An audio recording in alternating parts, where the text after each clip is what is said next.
Hello everybody bakunzi ba Burundi Kingdom TV ndabaramukije mwese aho muri hose ndazi ko muri benshi mudukurikirana cyane nyita formidable tonable admirable considérable uyu munsi rero tubafitiye inkuru idasanzwe ni inkuru y'intambara irikiraba muri Israel aho irikiratana mu mitwe na Palestine cyane n'agace novuga bita agace ka Gaza ni inkuru iriko irashikirizwa n'ibinyamakuru bitandukanye aho twavuga yuko ibinyamakuru bitandukanye nka za BBC za RFI za Voix d'Amérique za Al Jazeera za TV Monde amateleviziyo akomakomeye mpuzamakungu aho ubona yuko ari karacana ko iyo nkuru iri kiravuga cyane muri Israel iyo ntambara bavuga yuko muri iyi ndwi yonyine irangiye iyo ntambara ishobora kuba imaze kugandagura abantu barenga 200 munyumve neza abantu barenga 200 murumva yuko bibabaje ni ikintu kidasanzwe ariko rero nta gitangaje kirimo ndazi yuko bo uri kuradukurikirana intambara hagati ya Israel na za Palestina na za Gaza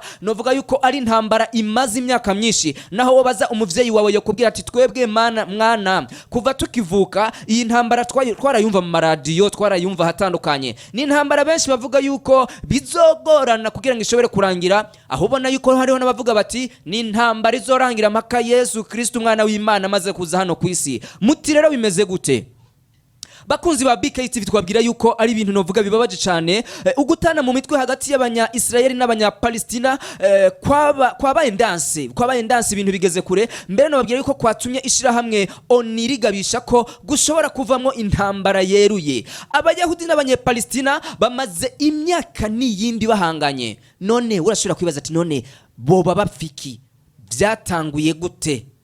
byatanguye gute hari foto nabonye yerekana igisagara ca Bethlehem hari mu ntango y'ikinjana ca 200 ico kibazo rero novuga kibaze imyaka 100 ubwongereza novuga yuko bwigaruriye agace kazwi nka Palestine inyuma yuko ubutegetsi bw'ingoma bwa Ottoman canke Empire Ottoman Empire ubwo butegetsi bw'ico gice cyo mu burasirazuba bwo hagati igihe rero bwatsinda intambara ya mbere y'isi iyo ntambara mwese muziki iyo ntambara yabaye mu 1914 intambara ihera mu 1918 murazi yuko iyo ntambara ya mbere y'isi yamaze imyaka igera kuri 4 yose ako gace rero ka Palestina kari gasanzwe kabamwo abayahudi bari bake cyane hamwe n'abarabo bari bobo benshi cyane icuka kibire cagiye kwaduka igihe amakungu ahereye ubwongereza igikorwa cyo gushiraho akarere kegukira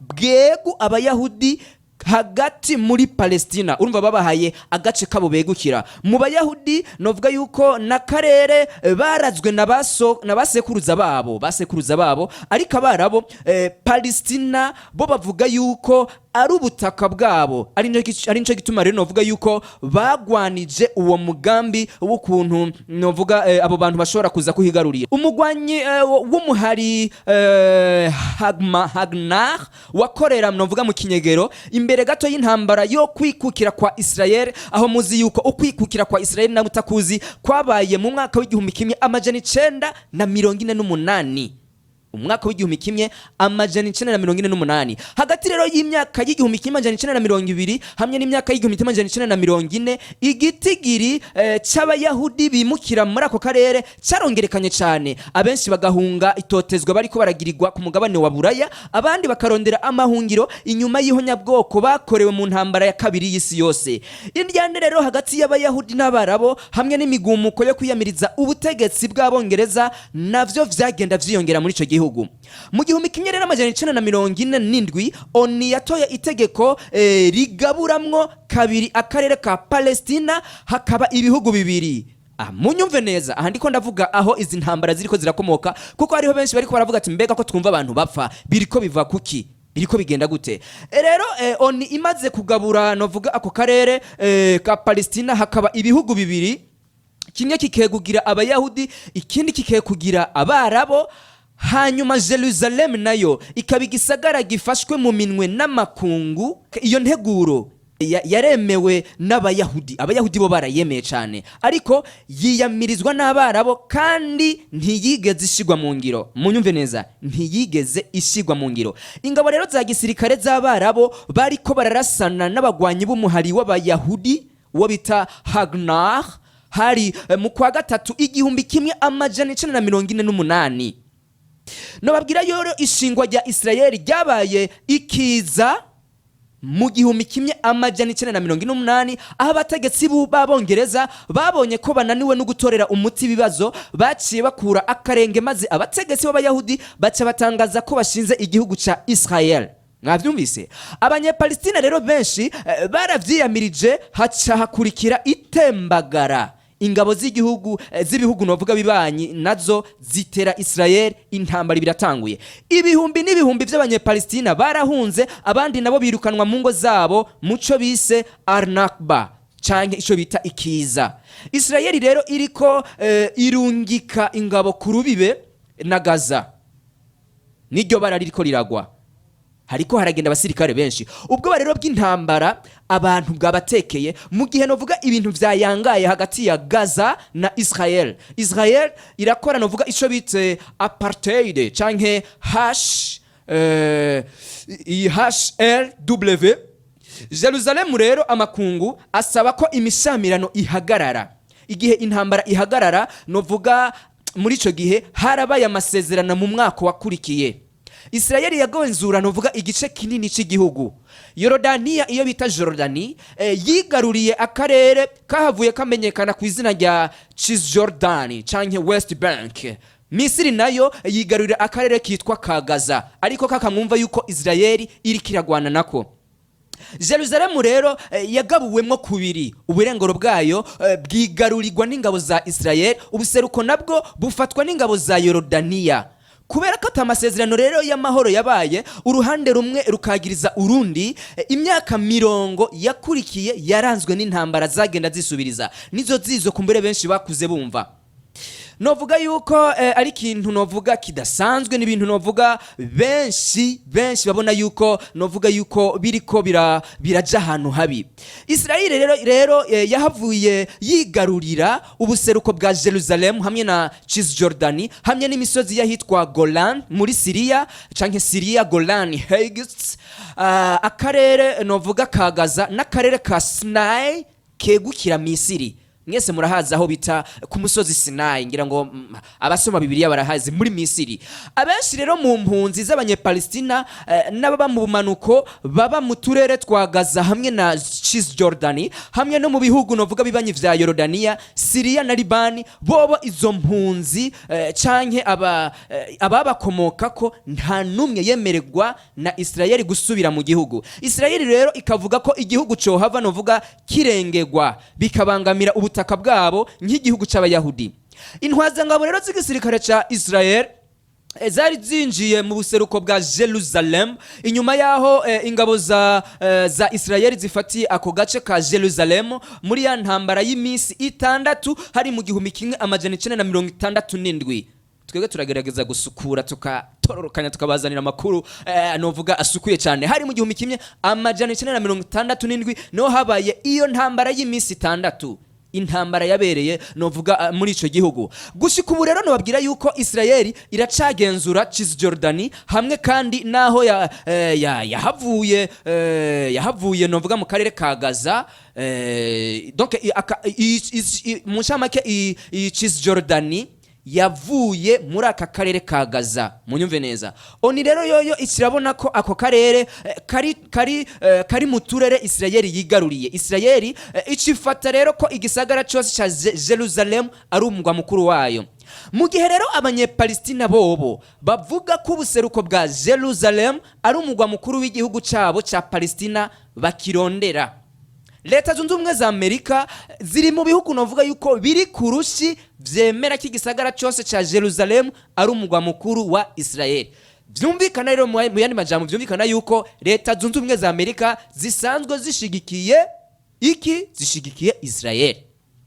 Mu myaka rero 50 irangiye Israeli yagiye yubaka ibigwati mu turere muri ututurere novuga ubwo burere bukaba bubamwo Abayahudi barenga 600,000. Abanyepalestina rero bafata kibi biteye kubiri n'amategeko mpuzamakungu kandi ko bibangamiye amahoro. Ivyo Israeli mwomenya yuko irabihakana. Ariko rero abantu baribaza, none ubu ibi vyadutse ubu ni biki biriko biraba? ibi vyadutse ubu vyoba ari biki.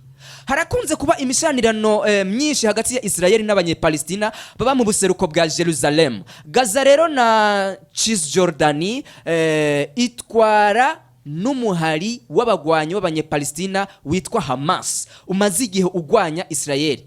Israeli rero na Misiri biracungereye cyane imbibe za Gaza kugira ngo uwo muhari wa Hamas ntuhave uronka ibigwanisho. Abanyepalestina rero bo muri Gaza na Cisjordani bavuga ko bari mu gikogwa, bari mu magorwa novuga kubera ibikorwa vya Israeli n'amategeko yo kubabuza umyidegemvyo. Israeli yoyo ivuga ko ikora co donc Israeli yo ivuga yuko ico ikora cyonyene ari kwikingira ibitero vy'abanyepalestina. Mbere nagira ndabamenyesha ico mutazi, Israeli isanzwe ifise n'ibintu birinda misile. No kuvuga iyo Palestina irungise ama misile muri Israeli, ayo mama misile asambukira hejuru ntigira shika muri Israeli. Nico gituma mumva muri intambara, izi ntambara ziriko ziraba, Israeli hapfa abantu marugwa. Muri Palestina arashobora kuva nk'abantu 100, Israeli hakafa abantu 2. Murumva yuko ari ibintu bibaje cyane. Kubera ko Israeli yoyo irungise ibigwanisho, irungise ibi misile bitegezwa gushikayo direct, ariko nuzanye Palestina yoyo ibirungise muri Israeli gushikayo ntibikunda kubera ko isanzwe ifise ivyo bintu bizibira ayo mamisire. Novuga rero yuko ari ibintu novuga bibabaje, aho ibintu novuga vyagiye kunyuka mu ntango. Munyumve neza ahantu rero ivy'ubu bigeze. Mu ntango z'ukwezi kwa kweranda kwa Islam ko bita Ramadan, hagati mu kwezi kwa kane muri uyu mwaka nyene turi mu 2021, aha majoro yarangwa no gutana mu mitwe hagati y'igipolisi n'abanyepalestina. Ikintu cyatumye rero ibintu biyangara n'umugambi wa Israel wo gushaka kwirukana imiryango y'abanyepalestina mu buseruko bwa Jerusalem kugira ngo ibibanza yabamwo bihabwa abayahudi. Ivyateye rero uburakara abanyepalestina benshi cyane. None nibihe bibazo nyamukuru bihari? Hari ibibazo bitari bike novuga muri Israeli n'abanyepalestina badashobora kumvikanaho. Muri ivyo rero novuga yuko hariho amaherezo y'impunzi z'abanyepalestina. Nimba uturere rero twigaruriye n'abayahudi bo muri Cisjordani twovaho canke tugagumaho, ngivyo biriko biratuma ibararigwa. Nimba canke izi mpande zibiri zosangira igisagara ca Jerusalem hamwe, kandi kumbure iki kikaba arico kibazo ngorabahizi abantu bose cabananiye gutora umuti.